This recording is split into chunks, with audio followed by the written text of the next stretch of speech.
विश्वासों से जुड़े नए रिश्ते बिखेरेंगे रंग। जिंदगी लाइव सीजन 5 हर रविवार शाम 5 बजे ETV के सभी हिंदी चैनल्स पर। बनाना हो घर का खाना या मस्ती हो पार्टी की या फिर खुमार हो त्योहारों का, आपकी हर खुशी में शुमार है स्वाद रसोई से का।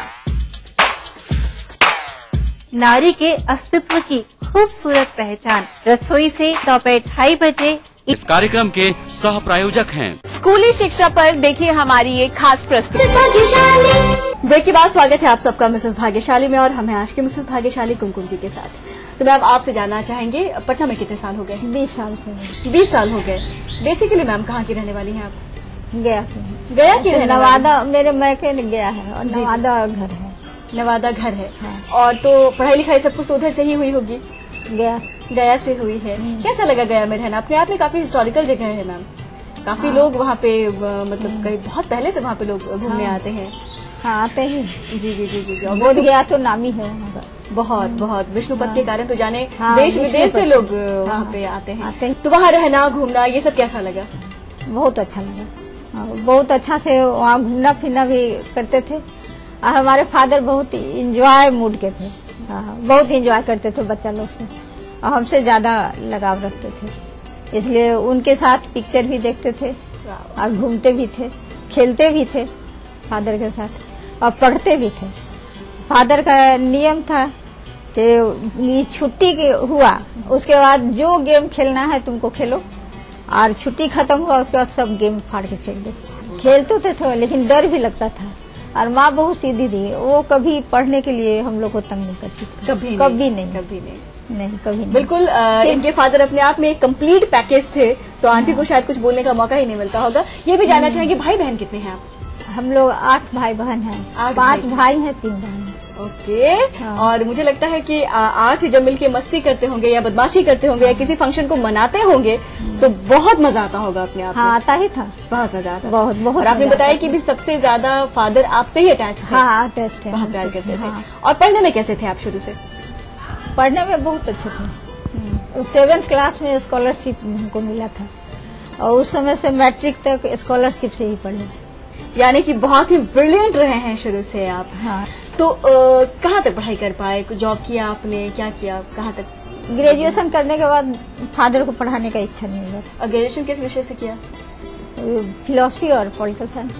फिलॉसफी और पॉलिटिकल साइंस। क्या बात है। लेकिन उसके बाद आपके फादर ही पढ़ाना नहीं चाहते? नहीं, वो एकदम डिक्लेयर कर दिए थे। हम फॉर्म फिलाए थे MA का भरने के लिए। जी, जी। तो बोले नहीं अब नहीं पढ़ना, ऐसा बोला उन्होंने? हाँ, जब शादी हो जाएगी तो तुमको जो इच्छा करेगा करते रहना। हाँ, तो उस समय बड़ा दुख हुआ होगा मुझे लगता है। दुख हुआ था, लेकिन हमको बहुत जॉब करने का मन था, लेक्चरशिप बहुत करने का मन था। हाँ। लेकिन आपने कभी भी जिद नहीं किया उनसे? नहीं, जिद नहीं की। जो चाहते थे उनके खुशी के लिए हम सब करते थे। तो जैसा कि आपके फादर ने कहा था कि शादी के बाद जो मर्जी आए कर लेना आप। हाँ। तो मौका मिला शादी के बाद? जॉब करने का तो नहीं, पढ़ाई करने का भी नहीं मौका मिला, लेकिन छोटा छोटा वर्क करने का बहुत मौका मिला। जैसे डॉल बनाना सीखे, 3 इयर्स कोर्स किए औद्योगिक वाला, जो सेंट्रल स्कूल में सर्विस मिलता था, वो भी नहीं कर पाए। नहीं, डिग्री ले लिए लेकिन कर नहीं पाए। होम्योपैथी का फिर डिग्री लिए, बहुत कुछ लिए, और उसके बाद पेंटिंग का लिए। तो मुझे लगता है कि मेरे पास जितने भी टेडी रखे हुए हैं सब आपने बनाए हैं? हाँ। वो पेंटिंग भी? हाँ वो भी। क्या बात है। तो कुछ इस तरह के कार्यों में ही अपने आप को कढ़ाई भी बहुत की है। तो ये सारी चीजें मुझे लग ही रहा था कि जितनी चीजें मेरे आसपास रखी है सब इन्होंने ही बनाई है। जब से इन्होंने कहा कि इन्होंने सारी चीजों का कोर्स किया है और अपने आप को इंगेज रखने में विश्वास रखती हैं, तो मेरा ये सवाल आपसे जरूर होगा कि ठीक है, पढ़ाई आपने इतनी सारी डिग्रियां ली, नहीं कर पाए, अपनी अपनी परिस्थिति है, लेकिन इन सारी चीजों को लेकर कभी आपने इंस्टीट्यूट ओपन करना या इसको बिजनेस में लेके आना, कभी ऐसा कुछ नहीं सोचा? सोचे थे, लेकिन अकेले रहते थे। छोटा छोटा बच्चा था, ये एक लड़की एक लड़का है। उन लोग को पढ़ाने के लिए हम कभी सर्विस पर नहीं रहे, हस्बैंड के साथ नहीं रहे, इसलिए अकेले ये सब काम करना बहुत डिफिकल्ट लगता था। और आज भी बहुत मन में रहता है कि हम कुछ खोलें करें, लेकिन इतना नहीं एंगेजमेंट हो गया है कि अब उतना। अभी भी एंगेजमेंट है? अब तो बच्चे बड़े बड़े हो गए होंगे। हो गए, फिर भी हमको बहुत इंटरेस्ट है ये इन कामों में, सॉफ्ट टॉयज बनाने में, पेंटिंग करने में, कढ़ाई करने में। बहू लोग भी कहती है कि मम्मी आप जैसा इंटरेस्ट हम किसी को नहीं देखते नहीं इस देखते। एज में भी आपको इतना इंटरेस्ट है सीखने का, करने का, कि हमसे बताइए सब सीखती अपने है। टीनेजर, जब ये टीनेजर हुआ करती थी उस समय से आज इन्होंने कहा कि मेरी बहू कहती है। आप टाइम का एक्सपेंशन सोच लीजिए, कितना लंबा समय बीता। उस समय भी वही जज्बा था, वही जुनून था कामों को लेकर, अपने अंदर छुपे क्वालिटी को लेकर, आज भी वही है। लेकिन मैं जरूर चाहूंगी कि आप कुछ करें, क्योंकि आपकी जैसी फीमेल अगर सामने वाले को सिखाएंगे तो जरूर उनमें वो बात डालेंगे जिससे वो लड़की या लड़का जो भी इनसे सीखेंगे वो आगे जाके कुछ कर पाएंगे, अपनी परिस्थिति को, अपने आप को, भविष्य को सुधार पाएंगे। तो आपसे हम ये जरूर जानना चाहेंगे कि हॉबीज आपकी यही सारी चीजें हमेशा से रही हैं, ये सारी चीजों को बनाना हाँ, करना ये रही है। हाँ, बनाना करना और पढ़ने में भी बहुत हॉबी है, अभी भी है। अभी भी हमको कोई पढ़ाए तो हम पढ़ ले सकते हैं, पढ़ ले सकते हैं। हाँ है कैपेसिटी हमें पढ़ने। बताओ, बस इन्होंने बहुत सारी डिग्रियां हासिल की हैं, स्कॉलर रही हैं अपने 7th क्लास से ही, और इतनी अच्छी अच्छी डिग्रियां इनके पास है। खासकर उन्होंने बताया कि होम्योपैथ की पढ़ाई भी इन्होंने की और अदर्स कितनी सारी डिग्रियां ली, ये तो डिटेल आपको मिल ही गया। लेकिन होता है कभी कभी हम जो चाहते हैं परिस्थिति हमारे अनुकूल नहीं होती, लेकिन फिर भी जिंदगी ने जितना दिया है, जो भी दिया है, बहुत खुश है हमारी कुमकुम जी और बिल्कुल संपन्न परिवार से संबंध रखती है। तो यहाँ वक्त चला कि खेला जाए आपके साथ एक गेम, और गेम कुछ ऐसा है कि यहाँ आपको बूझनी है एक पहेली। सही जवाब देने के लिए आपके पास होंगे 30 सेकेंड। रेडी? ओके। और आपके लिए हमारी पहेली है, रोज सवेरे खाने जाते, मिलूं मगर देख न पाते। और आपके लिए समय शुरू होता है अब। क्या ऐसी चीज है जो रोज सवेरे लोग खाने जाते हैं, खासकर जो हेल्थ कॉन्शियस होते हैं, जो अपने हेल्थ पे ध्यान देते हैं, सवेरे सवेरे खाने जाते हैं ऐसा चीज। हाँ, तो टहलने जाते हैं तो क्या खाते हैं वहाँ पे जो देख नहीं पाते हैं? हवा। पक्का? घड़ी बंद करें? एक बार फिर से बोल दीजिए। हवा। तो चलिए यहाँ घड़ी हम बंद कर देते हैं और बता देते हैं हवा बिल्कुल सही जवाब है। क्या बात है, आप खाने जाते हैं या नहीं ये बताइए? हाँ, हम भी जाते हैं। बिल्कुल से मुझे लगता है ऐसी लेडी है कि जब आप इनसे बात करेंगे तो बिल्कुल भी बोर नहीं होंगे और समय कैसे निकल जाएगा आपको पता ही नहीं चलेगा। बहुत ही प्यारी, बहुत ही अच्छी इंसान है, सच्चे इंसान है। फिलहाल बता दें कि गेम इन्होंने जीता है तो टिप्स तो बनता है। तो क्या टिप्स देने वाली हैं आप सभी दर्शकों को, कुछ ऐसा जो बहुत यूजफुल हो हमारे लिए? सीलन वाला में यही टिप्स दे रहे हैं कि जो साबुन का रैपर है ना, उसको पेपर के नीचे रख देने से कपड़ा ही रखा रहेगा तो कभी सीलन उसमें नहीं आएगा। सीलन नहीं आएगा? नहीं, कभी नहीं आएगा। तो गलती से अगर आपके घर पे सीलन पड़ती हो, दरवाजे, कपड़े सभी बिल्कुल परेशान हो अगर आप लोग सभी सीलन से, तो अब साबुन के रैपर को फेंके नहीं, संभाल के रखें, बड़े काम आने वाले हैं आपके। फिलहाल बता दें गेम जीता है, गिफ्ट तो बनता है, मंगवा लेते हैं इनके लिए ईटीवी बिहार झारखंड की ओर से आकर्षक उपहार। तो ये रहा आपके लिए गिफ्ट, बहुत बहुत मुबारक हो। Thank you. हम बता दें कि अगर आप भी अपने जिंदगी के एक्सपीरियंस को शेयर करना चाहते हैं, हमारे साथ बनना चाहते हैं हमसे भाग्यशाली, तो देर न करें, जल्दी से करें हमें एसएमएस करने के लिए टाइप कीजिए MBG स्पेस अपना नाम स्पेस अपना पूरा पता और उसे भेज दें 562635 पे। आप हमें मेल भी कर सकती हैं, आप सबके लिए हमारा ईमेल आईडी है etvmrsbhagyashali@gmail.com। आप हमें फोन के द्वारा भी संपर्क कर सकती हैं, हमारा नंबर है 9934260220। अब आप हमें फेसबुक पे भी ज्वाइन कर सकती हैं। तो जो भी महिला चाहती है मिसेस भाग्यशाली बनना, फटाफट हमें कॉल करें, एसएमएस करें, हमें फेसबुक पे ज्वाइन करें, जो मर्जी आए करें, बस हमसे मिले, हमसे जुड़े। फिलहाल बता दें मिसेस भाग्यशाली में अब वक्त है कि लिया जाए थोड़ा सा ब्रेक, मिलेंगे ब्रेक के बाद। हो आपके सपनों का घर रियल एस्टेट के बाजार में कैसे करें खरीदारी, आवास के लिए बैंकों से कैसे मिले मदद, पटना के रिहायशी इलाकों में क्या है फ्लैट की कीमत, जानने के लिए देखते रहिए अग्रणी इंफ्रा रियल बाजार, रविवार रात 9:30 बजे, पुनः प्रसारण शुक्रवार दोपहर 12:30 बजे, ईटीवी बिहार झारखंड पर। अग्रणी इंफ्रा रियल बाजार के प्रायोजक है आपके सपने बुने हम है अग्रणी। सह प्रायोजक यमुना आवास डेवलपर्स इंडिया प्राइवेट लिमिटेड। मां लाशऊरी तौर पे शेरों में आ गई, जन्नत में एक पेड़ गजल का नए मुल्क बना सकते हैं, तहजीब की तकसीम नहीं हो सकती।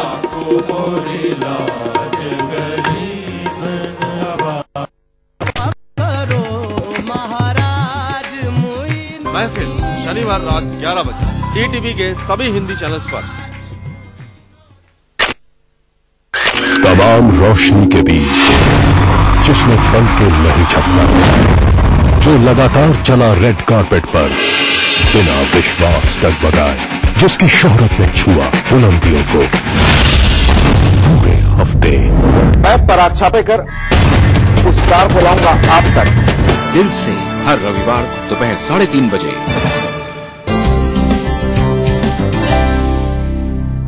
ये फ्यू ड्रॉप्स ही पूरे बालों के लिए काफी है, आपको ज्यादा प्रोडक्ट नहीं लगाने हैं। कभी आप ये मत सोचिएगा कि ज्यादा प्रोडक्ट लगाने से मेरे बाल बहुत ही ज्यादा प्रोटेक्ट करेंगे, ऐसा कुछ भी नहीं है। HPV वायरस होता है, ह्यूमन पेपिलोमा वायरस, जो कि एक कल्प्रिट है कैंसर सर्विक्स के लिए। इसी के अगेंस्ट वैक्सीन्स बनाई गई हैं जो आप लगवा सकते हैं। ब्यूटीफुल ब्लैक का एवरग्रीन ट्रेंड आपको इस सीजन भी गॉर्जियस लुक देने के लिए रेडी है। जानने के लिए देखिए संगिनी फॉर टुडेज वुमेन दोपहर 3:30 बजे। कार्यक्रम के सह प्रायोजक हैं पूरे परिवार का हेल्थ टॉनिक आइडोफॉल। आप हेल्दी, इंडिया हेल्दी। स्कूली शिक्षा पर देखिए हमारी ये खास प्रस्तुति। चारों खुशबू लाजवाब मोक्ष अगरबत्ती। शहर से, गांव से, यहाँ से, इन गलियों से, यहाँ से भी न्यूज हर तरह की। झारखंड की तकदीर महफूज नहीं रह गई है। लोगों की निगाहें होम्योपैथ के डॉक्टर वृक्षारोपण के साथ ही और गाज गिरने वाली है। हर जगह की। रांची, जमशेदपुर, भागलपुर, पूर्णिया, मुजफ्फरपुर। हर दिन 24 घंटे ETV न्यूज। ब्रेक के बाद स्वागत है आप सबका मिसेस भाग्यशाली में, और हम हैं आज की मिसेस भाग्यशाली कुमकुम जी के साथ। तो मैम आपसे जानना चाहेंगे, आपने बताया कि कुछ 20 सालों से आप पटना में रह रही हैं, और शादी को कितने समय हो गए? 41 साल। तो 41 साल पहले जब आप ब्याह कर इस घर में आई थी, और आपने कहा भी कि आपकी फैमिली बहुत बड़ी थी उस समय भी, तो कैसे सबको संभाला, सारी जिम्मेदारियां संभाली, और कौन सा पोजीशन है आपका? बड़ी बहू है यहाँ पे, छोटी बहू है, क्या पोजीशन है? 4th पोजीशन है, लेकिन रिस्पॉन्सिबिलिटी ससुराल का ज्यादा हम ही संभाले जी। हाँ, उस समय 2 ननद कुंवारी थी और 2 देवर कुंवारे थे, और सास ससुर ये बहुत मानते थे हमको, इसलिए हम पर विश्वास बहुत था उनको। बहुत था। हाँ, विश्वास था, इसलिए हम पर पूरा रिस्पॉन्सिबिलिटी छोड़ दिए थे। एक देवर को हम ही पढ़ाया पूरा टोटल, जैसे बेटा को पढ़ाया जाता है उस तरह से पढ़ाया। हॉस्टल में रख के जैसे चाहे वैसे उनको हम पढ़ाए, फुल फैसिलिटी देते। और छोटे वाले देवर भी आधा कॉपरेशन में रहा पढ़ाने में उनका। वो जब न तब बस चले आते थे गया। हम ज्यादा ससुराल में नहीं रहते थे, हम ज्यादा गया में रहते थे। हमारे ससुर का थिंकिंग था कि जहाँ भी तुम्हारा बच्चा अच्छा पढ़े वहीं तुम रहो, जरूरी नहीं है कि मेरे साथ रहो। तो हम गया में ज्यादा रहे, 10 साल गया में। 10 साल गया में रहे आप? हाँ, 10 साल मायके में। तो कहीं ना कहीं ये कहा जा सकता है कि आपके ससुर जी उस जमाने में काफी ब्रॉड माइंडेड थे। बहुत लोग अब ऐसा सोचते हैं, आपके ससुर जी उस समय ही वैसा सोचते थे। उनका कहना था कि सिचुएशन जैसे जैसे बदलता है वैसे वैसे अगर आदमी नहीं बदलेगा तो वो परिवार के साथ एडजस्ट नहीं कर पाएगा। तो उस समय हम जो भी जैसे ही रहते थे एकदम बेटी जैसा रहते थे, कभी हमको टोके नहीं। हमारी मंझली वाली देवरानी जेठानी थी, वो कहती भी थी कि आपके साथ तो कोई बाइंडिंग है, ये नहीं है, किसी तरह का डांट डपट कुछ भी नहीं सुनती है जितना हम लोग सुनते हैं। तो ये तफरका, पक्षपात, पार्शियलिटी कह लें, क्यों था आपके साथ, उनके साथ ऐसा क्यों था? वो लोग बात कुछ कम मानती थी। अब मेरा था कि सब कुछ पहनते हुए भी संस्कार के साथ रहते थे, जैसा उनको पसंद था उसमें। बिल्कुल बिल्कुल, बहुत ही बड़ी बात इन्होंने कही है। इन्होंने कहा कि सारी चीजें, हर तरह के कपड़े पहनते थे उस जमाने में। उस जमाने का जो सबसे अपडेट कपड़ा होता था वो पहनते थे, लेकिन संस्कार में होते थे, अपने सम्मान में होते थे। और कहा भी जाता है कि जो इज्जत होती है, जो शर्म होती है, जो हाया होती है, वो कपड़ों में तो होती ही होती है, साथ ही साथ आपके बर्ताव में, आपके चाल चलन में, आपकी आंखों में होती है। और सबसे बड़ी बात इन्होंने बताई कि ये जब शादी होकर अपने घर गए तो सारी बातें इन्होंने अपने पेरेंट, आप कह लें सो कॉल सास ससुर की मानी। इस वजह से भी ससुर जी इनको बहुत अधिक प्यार करते थे। और हम बता दें कि इनके हस्बैंड का क्या सोचना है इनके बारे में, मेरी बात हो चुकी है, मैं आपको बता दूं। मैं भी आपको दिखाना चाहूंगी कि उन्होंने क्या कहा है आपके बारे में। दिखाते हैं आपको। नमस्ते, आपका नाम जानना चाहेंगे? मेरा नाम बिंदुश्री प्रसाद सिन्हा है। और आपकी पत्नी से बातचीत के दौरान उन्होंने बताया, एक तो बहुत करियर ओरिएंटेड रही हैं शुरू से, काफी सारी डिग्रियां भी हैं, और अच्छा ये लगा कि शादी के बाद उन्होंने बहुत पढ़ाई की, होम्योपैथ की डिग्री भी शादी के बाद उन्होंने हासिल की, लेकिन जॉब करने का सुनहरा अवसर मिलते हुए वो जॉब नहीं कर पाई। तो क्या कहना चाहेंगे आप? कारण ये कि शादी के बाद जो है सो मैं तो इंजीनियरिंग सर्विस से था, है ना, तो मैं कुछ दिन पहले फॉरेन चला गया था। फॉरेन जाने के बाद में फिर हमारे एब्सेंस में बच्ची हुई। बच्ची के बाद में फिर जब मैं यहाँ आया तो मैं अपनी जॉब में लग गया। तो हमारा एक्चुअली इरिगेशन प्रोजेक्ट से जॉब था, तो मोस्टली बाहर आना, जंगल पहाड़, ये हम लोग का टाउन का बहुत कम था। थोड़ी देर में पटना में रहा, उसमें बाहर रहा। अब 2 बच्चे, एक लड़की एक लड़का, अब दोनों को पढ़ाना लिखाना सारी जिम्मेवारी थी। प्रति महीना 1.5 महीना में 1 बार आता था, इस तरह का वर्क था। तो सारी जिम्मेवारी इन पर आ गई। अब बच्चे से लेकर 4 बजे उठना, 4 बजे उठकर नाश्ता पानी करना, स्कूल, ये सारी जिम्मेवारी इनकी थी। और यही कहीं न कहीं वजह रही, ये वजह रही कि समय नहीं था, जॉब नहीं थी। फिर भी हमने जैसे टेक्निकल इंस्टीट्यूट में 3 डिग्री कोर्स में डॉल का, कढ़ाई का, बुनाई का, सारा का हमने फैसिलिटी इनको दिया कि आप ये दिन में रह के बच्चे चले जाए तो 3 घंटे आप कर सकते हैं। इन्होंने ये किया। उसके बाद होम्योपैथी का डिग्री भी इन्होंने लिया। और इनको सबसे शौक है कि हर काम को सफाई बहुत ज्यादा पसंद है। सफाई बहुत ज्यादा इनके घर में है कि इनके लिए हमारे यहाँ सो ये सफाई पर कम से कम 800-900 खर्चा है। फिनाइल लाने, आप देख ले, सब इनको सफाई से सबसे ज्यादा इंटरेस्ट है। इसके अलावा इनके बारे में क्या कहना चाहेंगे? ऐसी कौन सी बात है जो आपको बहुत प्रभावित करती है? और इनके प्रभावित करती है कि घर को चलाना, नॉर्मल बच्चे को पढ़ाई तो वही पढ़ाई, हम तो रहे नहीं, एजुकेशन हमारे चलते तो बच्चे आज जो भी है उसका पूरा क्रेडिट पूरा क्रेडिट मैंने हमारी वाइफ कुमकुम सिन्हा को है ना, क्योंकि हम समय नहीं दे पाए। फील्ड जॉब में थे तो हम समय नहीं दे पाते थे। मैं तो महीना 1-1.5 महीना एक आध बार दोबारा। जी। और मैंने ये बार बार कहा है कि बहुत कम ऐसी लकी फीमेल्स होती हैं।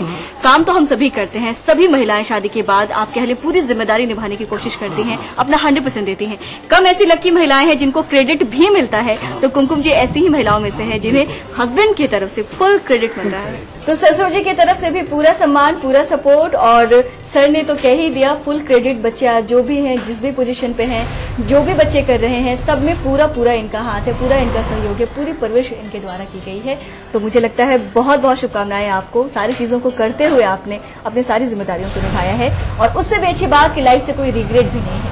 फिलहाल बता दें कि अब मिसेस भाग्यशाली में वक्त है कि बुलाए फैमिली के बाकी सभी मेंबर्स को और उन सबके साथ मिलकर खेले अंताक्षरी का गेम। तो यहाँ आप सबको मिलकर खेलना है अंताक्षरी का गेम। एक शब्द आप सबको दिया जाएगा, उसी शब्द से 3 गाने गाने हैं, जिसके लिए मिलेंगे पूरे 1 मिनट। शब्द में आप सभी आकार इकार की मात्राएं जोड़ करके भी गाने गा सकते हैं। शब्द मुखड़े के बीच में कहीं भी आ सकता है। तो तैयार है आप सभी अंताक्षरी के लिए? बता दें आप सबके लिए शब्द है बेकरार, और समय शुरू होता है।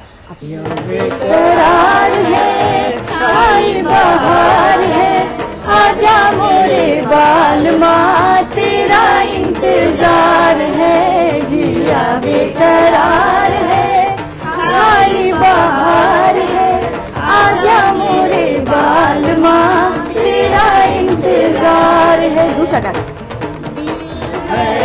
मांगता नहीं ये बेकरारी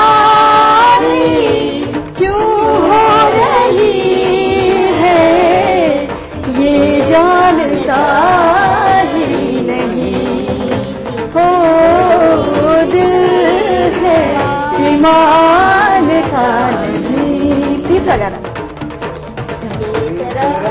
करके हमें यूं न जाइए, आपको हमारी कसम लौट आइए, बेकरार करके हमें यूं न जाइए। तो चलिए समय समाप्त। बता दें सबने मिलकर गेम जीती है, बहुत ही बढ़िया। तो गेम जीता है, गिफ्ट तो बनता है। बिना देर किए आइए मंगवा लेते हैं इनके लिए ईटीवी बिहार झारखंड की ओर से आकर्षक उपहार। ये रहा आप सबके लिए गिफ्ट, बहुत बहुत मुबारक। तो आज हमारे कुमकुम जी की मिसेस भाग्यशाली बनने की खुशी में हमारे पास हमेशा की तरह इस केक को भेजा है पाल सन नीरा बंगला रोड पटना ने। So thank you very much. जाएंगे मैम, केक काट कर आप सबका मुंह मीठा करेंगे।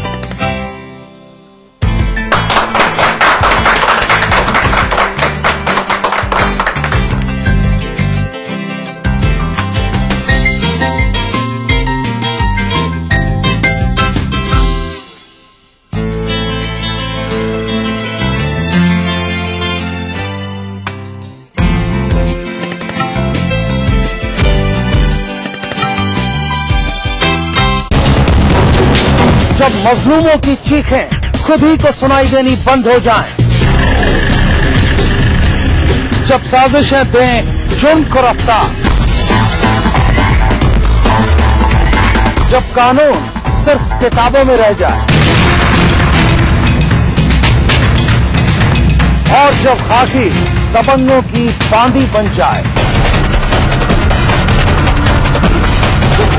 तब सिर्फ एक बुलंद आवाज, दास्ताने जुर्म, सोमवार से शुक्रवार रात 9:30 बजे ईटीवी के सभी हिंदी चैनल पर। इस न्यूज के सह प्रायोजक हैं NSIT beta Patna Bihar, welfare group of companies, आपकी सुरक्षा के लिए little wing school, Krishna Nagar, बूटी मोड़, Ranchi. Your dream comes true, NSIBM Jamshedpur.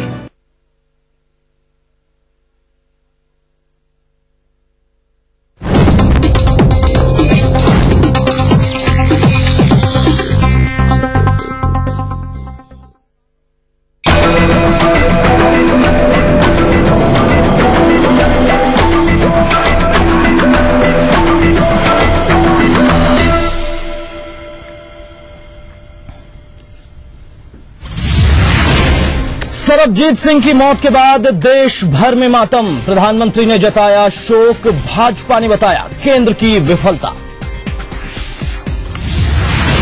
Pakistan Bharat को सौंपेगा सरबजीत का शव, पाक विदेश सचिव ने दी जानकारी, परिजनों ने की शहीद घोषित करने की मांग। गया में मिला विस्फोटकों का जखीरा, सीआरपीएफ ने किया 7 सिलेंडर बम और 6 केन बम बरामद, नक्सलियों ने रखा था तबाही का सामान। पटना के फतुहा यार्ड में मालगाड़ी के रैक में लगी आग, रैक में रखे थे सरसों तेल के डिब्बे, आग बुझाने के प्रयास जारी। और गोपालगंज में अधिकारियों के साथ नीतीश की बैठक, विकास योजनाओं की कर रहे समीक्षा। यूपी के कुशीनगर में किया भगवान बुद्ध का दर्शन।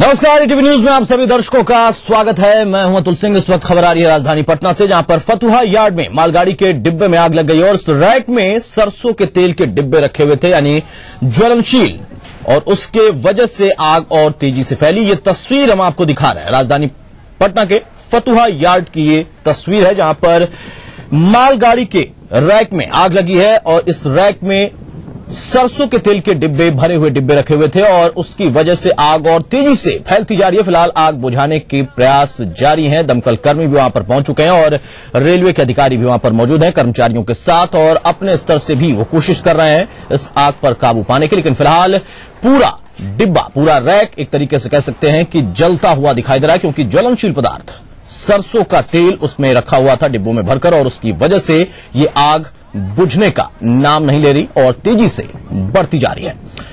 तो फतुहा यार्ड में ये आग लगने की घटना हुई, हालांकि स्पष्ट नहीं हो पाया कि आग कैसे लगी, और फिलहाल आग को बुझाना ही प्राथमिकता है। जल्द से जल्द इसको बुझाने के प्रयास जारी। हमारे साथ हमारे सहयोगी संजय जोड़ा, उनसे बात करते हैं। संजय, अभी फिलहाल आग बुझाने के प्रयास जो कि जारी थे, कुछ सफलता मिलती दिख रही है? देखिए, तो हकीकत तो यह है कि आग बुझाने के लिए कोई गंभीर प्रयास नहीं किया जा रहा है, और सबसे बड़ी बात यह है कि जिस रैक में आग लगी है उसमें तमाम कई डब्बे हैं जिसमें रिफाइंड तेल भरा हुआ है, और न ही किसी डब्बे को काट कर अलग किया गया है। वहां पर जो अधिकारी हैं वो अपनी व्यवस्था जाहिर कर रहे हैं आग की भयावहता को देखते हुए, और पटना से फायर ब्रिगेड की कई गाड़ियां रवाना की गई हैं। पटना सिटी से भी फायर ब्रिगेड की गाड़ियां पहुंच गई हैं वहां पर, और आग बुझाने की अब जाकर प्रक्रिया शुरू हुई है। सबसे बड़ी बात है कि आग को लेकर काफी देर तक लापरवाही बरती, घंटों तक न तो कोई अधिकारी वहां पहुंचा था, न ही फायर ब्रिगेड की गाड़ियां पहुंची थी। लेकिन अब प्रशासन जरूर लगा है और फायर ब्रिगेड की गाड़ियां वहां पहुंच रही हैं। अब देखना होगा कि प्रशासन की जद्दोजहद कितनी कामयाब होती है और कितनी देर में कामयाब होती है, और आग पर किस तरह से नियंत्रण पाया जाता है। कितनी देर में आग पर काबू पा पाते हैं? हालांकि बहुत देर से आपने बताया कि यहाँ पर कवायद शुरू हुई है। संजय, क्या यहाँ रेलवे की तरफ से कोई व्यवस्था नहीं होती है? कम से कम ये मसला तो ऐसा था, यहाँ पर यार्ड के अंदर ही ये रैक में आग लगी है। क्या रेलवे की अपनी कोई व्यवस्थाएं नहीं होती हैं ऐसी घटनाओं पर जो है काबू पाने के लिए, आग बुझाने के लिए कुछ व्यवस्था रहती है उनकी? देखिए अब्दुल, काफी देर तक रेलवे का कोई बड़ा अधिकारी मौके पर नहीं पहुंचा, इसलिए कोई जवाबदेह अधिकारी नहीं है जिस बात कोई स्पष्ट रूप से जवाब दे सके। जो वहां पे जीआरपी के जवान पहुंचे थे और अधिकारी पहुंचे थे, उन्होंने व्यवस्था जारी, उन्होंने कहा कि सभी तरह की सूचनाएं दे दी गई हैं, और पटना पुलिस प्रशासन से भी संपर्क करा के पटना के सिटी एसपी से भी मेरी बात हुई है। उन्होंने कहा है कि एयरपोर्ट से भी फायर ब्रिगेड की बड़ी गाड़ियां भेजी गई हैं, और तमाम जगह से जो जहां जहां सूचना मिल रही है फायर ब्रिगेड की गाड़ियां भेज दी गई हैं।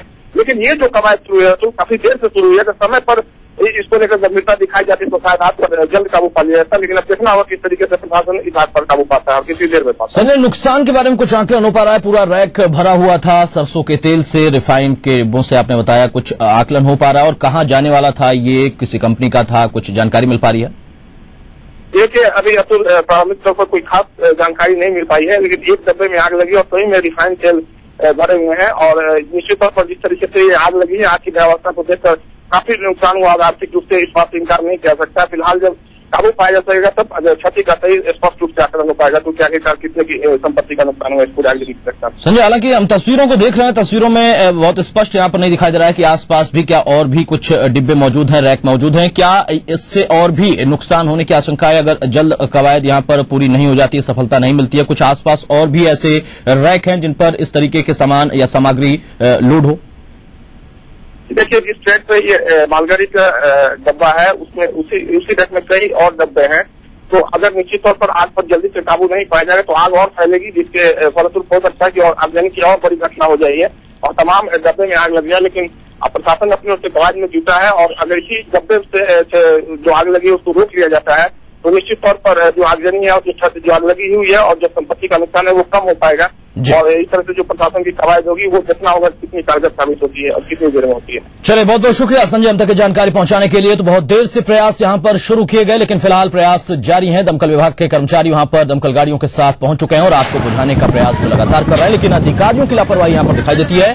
कम से कम राजधानी पटना में ये यार्ड के अंदर की घटना है और यार्ड के अंदर अगर ऐसी घटना हो, वहां पर रेलवे की तरफ से कोई व्यवस्था न हो पाए, बहुत देर तक अधिकारी पहुंच नहीं पाते हैं और कोई जानकारी देने वाला भी नहीं और न इस आग को बुझाने के लिए कोई प्रयास। कर्मचारी अपने स्तर पर जितनी कोशिश हो सकती थी वो जरूर कर रहे थे, लेकिन वो उनके बूते की, उनके वश की बात नहीं थी और आखिरकार जब फायर ब्रिगेड वहां पर पहुंचा है तब जाकर तेजी से प्रयास शुरू हो पाए हैं आग को बुझाने में। लेकिन चूंकि सरसों का तेल रिफाइन इस रैक में लोड था, उसकी वजह से आग और तेजी से फैलती चली गई। ये तस्वीरें आप देख रहे हैं, भयावता आग की अंदाजा लगा सकते हैं और नुकसान और भी बढ़ सकता है अगर यहां पर जल्द ही सफलता हाथ नहीं लगती है फायर ब्रिगेड के कर्मचारियों तो।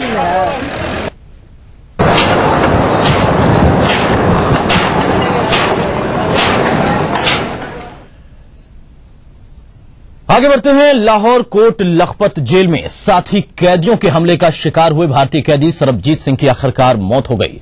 लाहौर के जिन्ना अस्पताल में सरबजीत ने 1 बजे आखिरी सांस ली। सरबजीत सिंह के इलाज कर रहे मेडिकल बोर्ड के प्रमुख महमूद शौकत ने पीटीआई को इसकी जानकारी दी। सरबजीत का इलाज कर रहे चिकित्सकों की टीम के एक डॉक्टर ने बताया कि दिल का दौरा पड़ने की वजह से सरबजीत की मौत हुई है। पाकिस्तान में भारत उच्चायोग ने सरबजीत सिंह की मौत की सूचना मिलने के बाद कही है 26 अप्रैल को लखपत जेल में 6 कैदियों, जो कि कहने को तो साथी कैदी थे लेकिन साजिशन बहुत संभव उन्होंने हमला किया था। हालांकि यहां स्थिति अभी स्पष्ट नहीं हो पा रही, लेकिन तब से इलाजरत थे सरबजीत सिंह। सरबजीत सिंह पर जानलेवा हमला किया था बंद कैदियों ने, साथ में जो बंद कैदी थे वो तमाम कैदियों ने हमला किया था। इस घटना के बाद उससे काफी चोट आई थी। इसके बाद जिन्ना अस्पताल में उन्हें भर्ती कराया गया था। हालांकि इस पर भी सवाल है क्योंकि हमले के कई घंटे के बाद सरबजीत को अस्पताल पहुंचाया गया था और तब तक उनकी स्थिति बहुत ज्यादा बिगड़ गई थी, ब्लीडिंग बहुत ज्यादा हो चुकी थी, डीप कोमा में थे सरबजीत। उनका परिवार भी उनसे मिलने पहुंचा था और शायद आपको याद होगा कि उसके पहले वो स्वर्ण मंदिर पहुंचे थे भारत में और वहां पर दुआ करने के बाद सरबजीत की छोटी बेटी ने कहा था कि जरूर वो अपने पापा को वापस लेकर आएगी या फिर उनसे कम से कम बातचीत तो जरूर करके आएगी, क्योंकि सरबजीत जब से जेल में बंद है तब से उसकी मुलाकात अपने पिता से नहीं हुई थी, लेकिन उसकी मंशा अधूरी रह गई, उसकी कामना पूरी नहीं हो पाई और आखिरकार वो अपने पिता से बात भी नहीं कर पाई क्योंकि सरबजीत डीप कोमा में थे और अब इस दुनिया में नहीं है।